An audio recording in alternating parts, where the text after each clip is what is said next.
Irmãos, palavras do dia. Eu gostaria de falar hoje sobre Jesus no Getsemane. O Getsemane significa prensa de azeite em hebraico. Ficava a leste de Jerusalém, no Monte das Oliveiras, no lugar onde as azeitonas eram prensadas e esmagadas. Eu pude estar lá e ver, pessoalmente. Jesus também foi preso e esmagado. O Getsemane tem um formato de quadrilátero, medindo cerca de 50 metros de superfície, e está rodeado por um muro. Jesus, após a oração sacerdotal, prosseguiu seu caminho, descendo no vale de Cedron, muito estreito na parte entre os muros de Jerusalém e o sopé do Monte das Oliveiras. Jesus passa por uma ponte sobre o leito de um pequeno rio e adentra o olival no jardim do Getsemane. O mestre ordena a seus discípulos que se assentassem e guardassem por ele, que iria mais adiante para orar. Jesus chama seus discípulos mais íntimos e leais, Pedro, Tiago e João.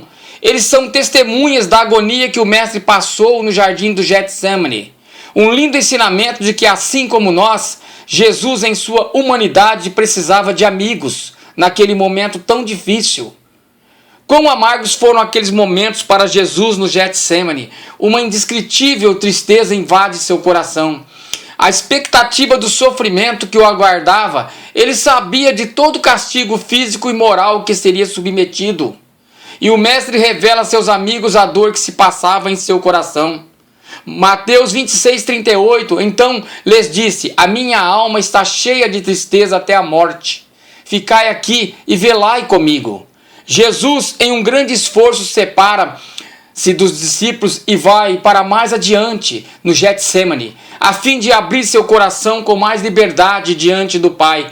A natureza humana do mestre estava tão profundamente angustiada que ele se deixa cair de joelhos com seu rosto prostrado em terra.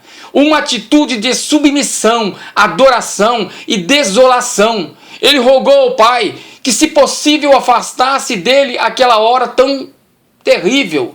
Mateus 26:39 diz: e indo um pouco mais para diante, prostrou-se sobre o seu rosto, orando e dizendo: meu Pai, se é possível, passa de mim este cálice. Todavia não seja como eu quero, mas como tu queres. Nisso, o ministério é revelado. Se houvesse uma outra forma para resgatar o ser humano, se houvesse um outro meio para que os pecados dos homens fossem perdoados, Deus não submeteria o seu filho a tamanho sofrimento. Se castigos autoimpostos aos homens, se reencarnações seguidas, se rituais com sangue de animais, se algum tipo de obra meritória, jejuns, se longas orações ou qualquer outra coisa pudesse apagar a mácula do pecado, resgatar e redimir o homem, Deus teria usado. Era a mensagem que Jesus estava passando nesta oração. Mas não há nada, irmãos, que possa perdoar pecados, nada, a não ser o sangue de Jesus que foi derramado por sua morte no madeiro.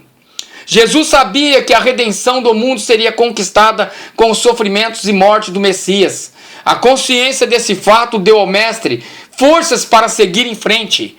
Entretanto, o que estava diante dos olhos de Jesus, que o trazia tão grande angústia, sem dúvida o seu sofrimento e a sua morte, sentimento natural da natureza humana no mestre, pois ele era tão humano quanto nós.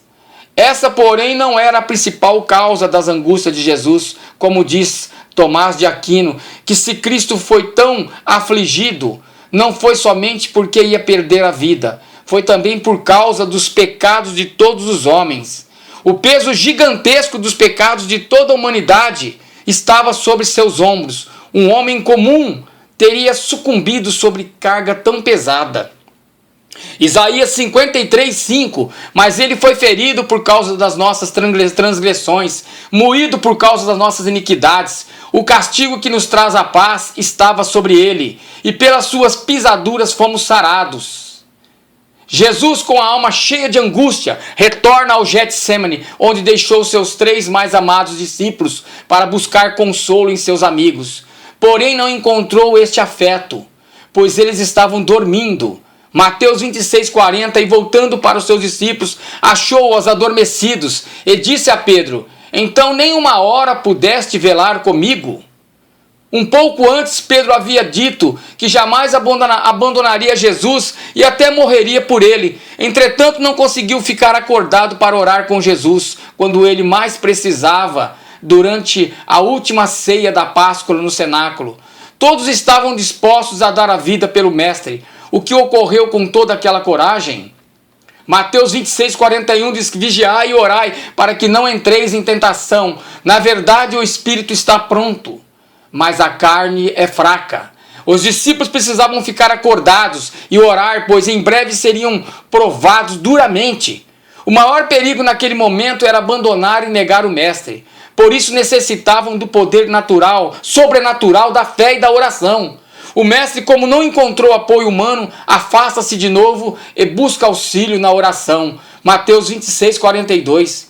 E indo segunda vez, orou dizendo: Pai meu, se este cálice não pode passar de mim, sem eu beber, faça-se a tua vontade.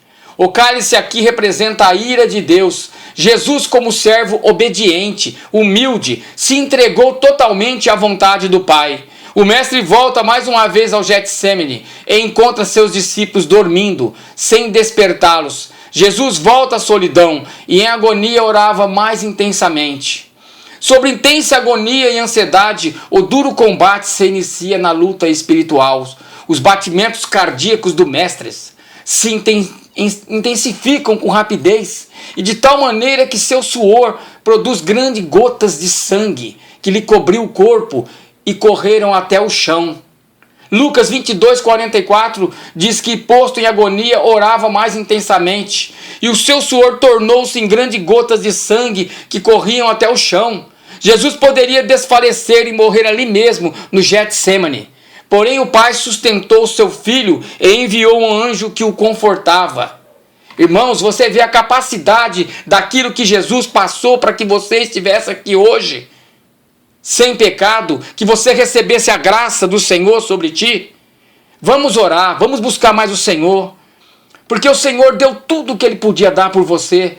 E o que você tem para oferecer ao Senhor? Amém? Louvado seja o nome do Senhor pela palavra de hoje.